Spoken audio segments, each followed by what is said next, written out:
You're poor. You didn't know. You about to get a monkey over. Oh, there's too many of them. Are you tired of being a terrible dispatcher? Why'd you place our units in Ukraine? Didn't you see the rest of the map? Ukraine is strong.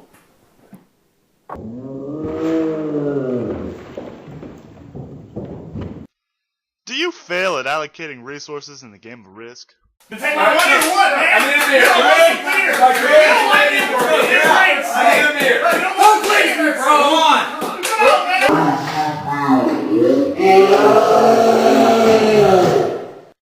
Are you a bartender that doesn't have the time and stress management needed to perform your duties on the job?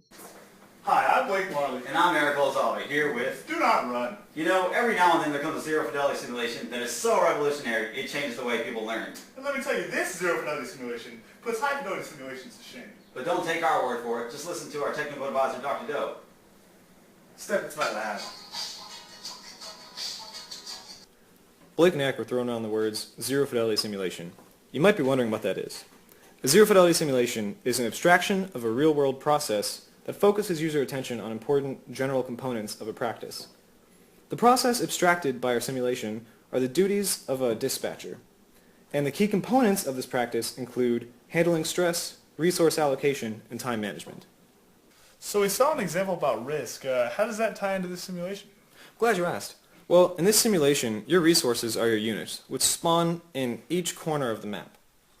Now, you allocate these units to remove hazards and you position them to avoid obstacles, which sadly there are none on the screen right now.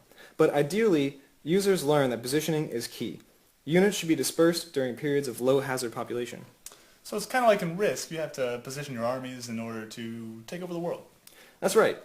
It's kind of like if all 4 of your units are sitting in a corner of the map, it's similar to having all of your armies sitting in Ukraine. If they're spread out, you're managing your resources more effectively, and you'll be more proficient at achieving your end goal. So you're saying this is going to help me take over the world? Well, no. So Dr. Doe, earlier we saw a bartender example. How does this relate to DoNought Running?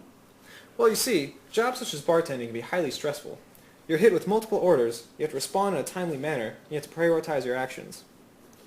As you can see, in DoNought Run, responding to hazards slowly could cause them to pile up, and the user may become overwhelmed.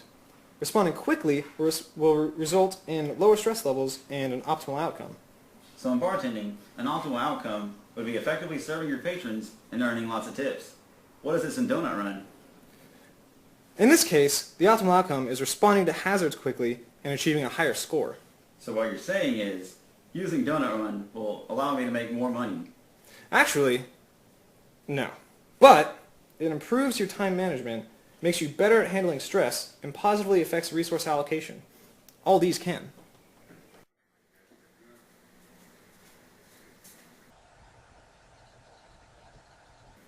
Wow, what a great product! Yeah, thank you, Dr. Doe. Let's take a look at those misguided souls before, and let's see how their lives changed after using DoNought Run.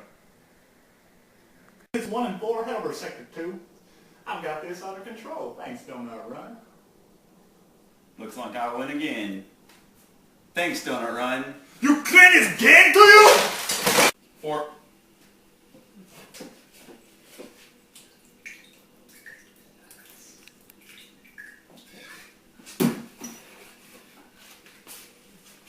Too easy.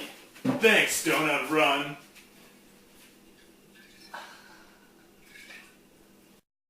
Order now!